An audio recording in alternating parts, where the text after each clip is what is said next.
दमोह शहर के बीच संचालित होने वाले शासकीय बस स्टैंड पर खड़ी 7 बसों में बुधवार की देर रात अज्ञात कारणों के चलते आग लग गई। आग इतनी भीषण थी कि एक एक कर 7 बसें इसकी चपेट में आ गईं और जलकर खाक हो गईं।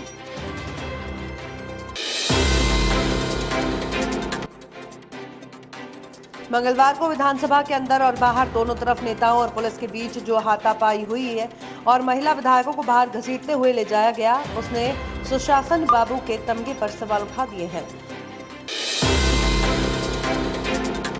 दीवान हाउसिंग फाइनेंस लिमिटेड के प्रमोटर्स कपिल और धीरज वाधवान के खिलाफ सीबीआई ने बुधवार को केस दर्ज किया है। उन पर प्रधानमंत्री आवास योजना में गड़बड़ी कर 1,880 करोड़ रुपए का फायदा कमाने का आरोप। पूर्व मुख्यमंत्री और नेता प्रतिपक्ष भूपेंद्र सिंह हुड्डा ने इस बार होली नहीं मनाने का फैसला लिया है। हुड्डा का कहना है कि देश का अन्नदाता तकलीफ में है। 118 दिन से लाखों किसान दिल्ली बॉर्डर पर बैठे हैं। 300 से ज्यादा किसान अपनी शहादत दे चुके हैं। ऐसे में किसी तरह का जश्न मनाना उचित नहीं है।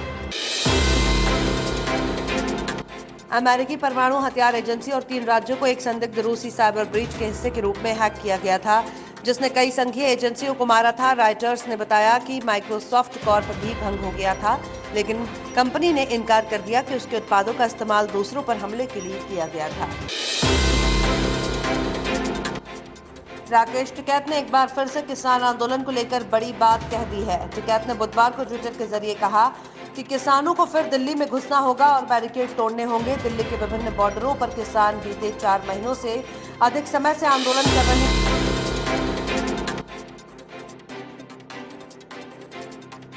प्रधानमंत्री नरेंद्र मोदी के ऐतिहासिक कोसी महासेतु सहित यात्री सुविधा से जुड़ी 12 रेल परियोजनाएं बिहार को समर्पित करने से कोसी क्षेत्र के लोगों का 86 वर्ष पुराना सपना शुक्रवार को साकार हो गया।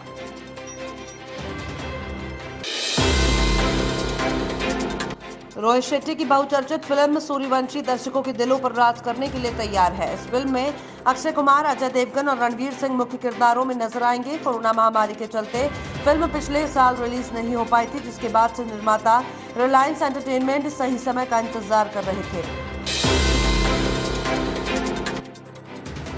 चुनाव अधिकार समूह एसोसिएशन फॉर डेमोक्रेटिक रिफॉर्म्स ने ये जानकारी दी। पश्चिम बंगाल के पहले 2 चरण में 362 प्रत्याशी मैदान में हैं, जिसमें से करीब 91 उम्मीदवारों पर आपराधिक मामले दर्ज हैं।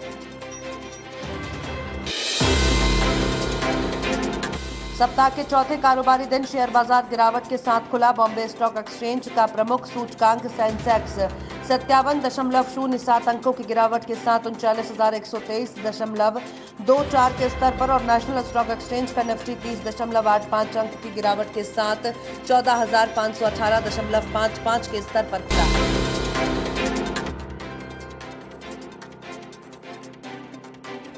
अंतर्राष्ट्रीय मुद्रा कोष ने कहा कि उसने पाकिस्तान को $500 मिलियन का लोन दिया है। आईएमएफ के कार्यकारी बोर्ड ने यह निर्णय पाकिस्तान के $6 बिलियन के लोन प्रोग्राम की समीक्षा करने के बाद लिया है।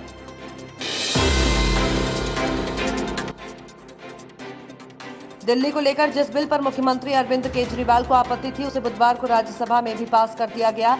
इस बिल को सोमवार को लोकसभा में पास किया गया था। इस बिल पर विपक्ष काफी विरोध कर रहा था। राज्यसभा में जब इस बिल को रखा तो विपक्ष ने वॉकआउट कर दिया।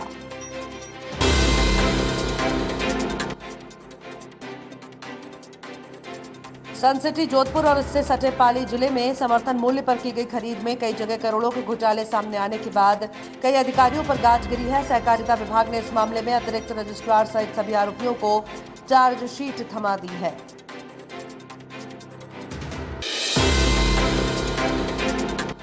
भारत पाकिस्तान अंतर्राष्ट्रीय सीमा से सटे श्रीगंगानगर जिले के राजियासर थाना इलाके में बुधवार रात का बड़ा हादसा हो गया। यहां भारतीय सेना की एक जिप्सी दुर्घटनाग्रस्त हो गई। हादसे के बाद जिप्सी पलट गई और उसमें आग लग गई। इससे जिप्सी में सवार सेना के 3 जवानों की जलने से दर्दनाक मौत हो गई। भीलवाड़ा से गुजरने वाले जयपुर कोटा हाईवे पर हनुमान नगर में मंगलवार रात बड़ा हादसा हुआ। यहां टीकड़ गांव में आकाशीय बिजली गिरने से हाईवे पर चल रहा ट्रक पलट गया। ट्रक में 450 घरेलू गैस सिलेंडर भरे थे। ट्रक पलटते ही आग लग गई और सिलेंडर फटने लगा। एक के बाद एक करीब 2.5 घंटे तक सिलेंडरों में धमाके होते रहे। राजस्थान के जालोर जिले में बुधवार दोपहर एक तेज रफ्तार इनोवा कार ने 6 बच्चों को कुचल दिया। इस हादसे में 5 बच्चों की मौत हो गई। एक छात्रा घायल है। मरने वालों में 2 छात्र और 3 छात्राएं हैं। ये सभी स्कूल से एक साथ पैदल घर लौट रहे थे, तभी कराडा रानीवाड़ा रोड पर हादसा हो गया। टाइगर स्टेट मध्य प्रदेश और महाराष्ट्र से लगे क्षेत्र में 21 घंटे के भीतर 2 बाघों की शिकार का मामला सामने आया है। शिकारियों ने एक बाघ के चारों पंजे काट लिए और उसकी खाल भी उतार ले गए।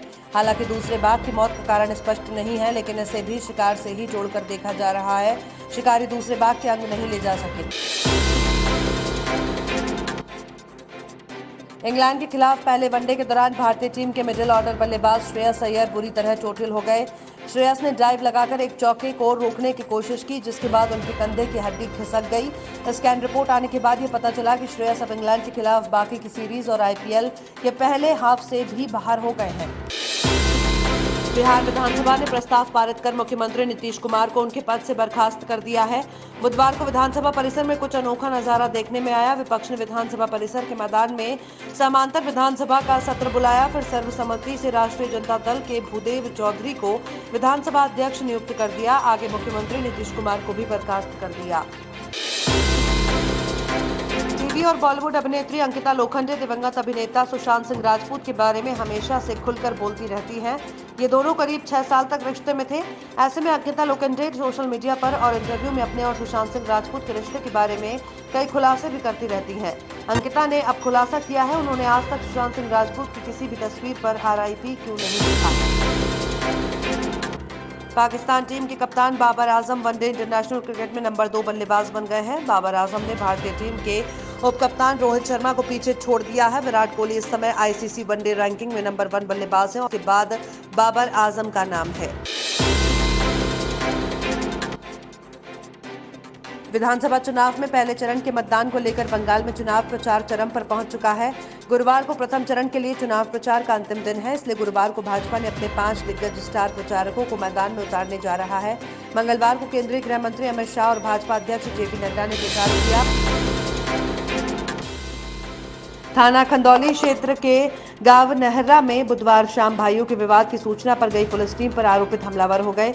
आरोपित ने दरोगा की गोली मारकर हत्या कर दी। सिपाहियों ने भागकर जान बचाई। दरोगा छतारी के रहने वाले थे। घटना के बाद पुलिस अधिकारी मौके पर पहुंच गए। आरोपित फरार हैं।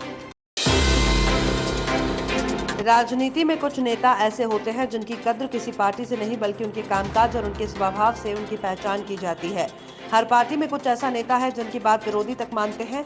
उदाहरण के लिए 1999 से 2004 तक देश के प्रधानमंत्री ने बीजेपी नेता अटल बिहारी वाजपेयी। पश्चिम बंगाल में चुनावी सरगर्मी जोरों पर है। 27 मार्च को पहले चरण की वोटिंग होने जा रही है। सभी तैयारियां अंतिम चरण में हैं।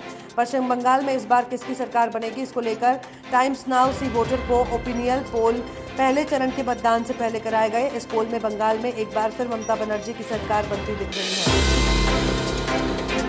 म्यांमार में सेना की हिंसा न सिर्फ बढ़ती जा रही है बल्कि क्रूरता की घटनाएं हर रोज सामने आ रही हैं। यहां एक 7 साल की बच्ची को सुरक्षा बलों ने ओपन फायर कर दिया। ये बच्ची प्रदर्शनकारियों पर की गई कार्रवाई में मारे जाने वाली सबसे छोटी पीड़िता है। सेना ने आरोप लगाया है कि प्रदर्शनकारी हिंसा कर रहे हैं और उनका दावा है कि कम से कम बल प्रयोग की कोशिश की जा रही है।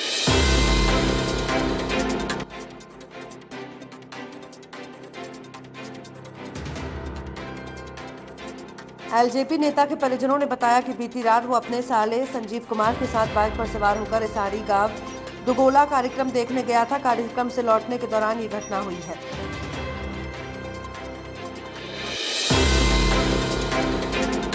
उद्योगपति मुकेश अंबानी के घर के बाहर से बरामद विस्फोटक से भरी स्कॉर्पियो के कथित मालिक मनसुख हिरेन की मौत के मामले में हर दिन नए खुलासे हो रहे हैं। इस मामले को क्रैक करने वाली ATS को हिरेन की हत्या में कुल 4 लोग शामिल होने के सबूत मिले हैं, जिसमें से 3 लोग अब तक पकड़े जा चुके हैं। उत्तर प्रदेश में गैर कानूनी धर्मांतरण अध्यादेश के अमल में आते ही इस मामले में धड़ाधड़ FIR दर्ज होने लगी, लेकिन इनमें से कई मामले संदेह के घेरे में भी आने लगे हैं। इस अध्यादेश के तहत राज्य में पहली मामला बरेली जिले में दर्ज हुआ, जिसमें पुलिस ने अभियुक्त को 1 हफ्ते के भीतर गिरफ्तार करके जेल भी भेज दिया। 24 मार्च प्रधानमंत्री नरेंद्र मोदी ने बुधवार को कहा कि बंगाल ने पूरे भारत को वंदे मातरम की भावना में बांधा है और उसी बंगाल में मुख्यमंत्री ममता बनर्जी लोगों को बोहिरा गोतो बता रही हैं। उन्होंने ऐलान किया कि अगर भाजपा सत्ता में आई तो राज्य का मुख्यमंत्री बंगाल की धरती के बेटे को ही बनाया जाएगा।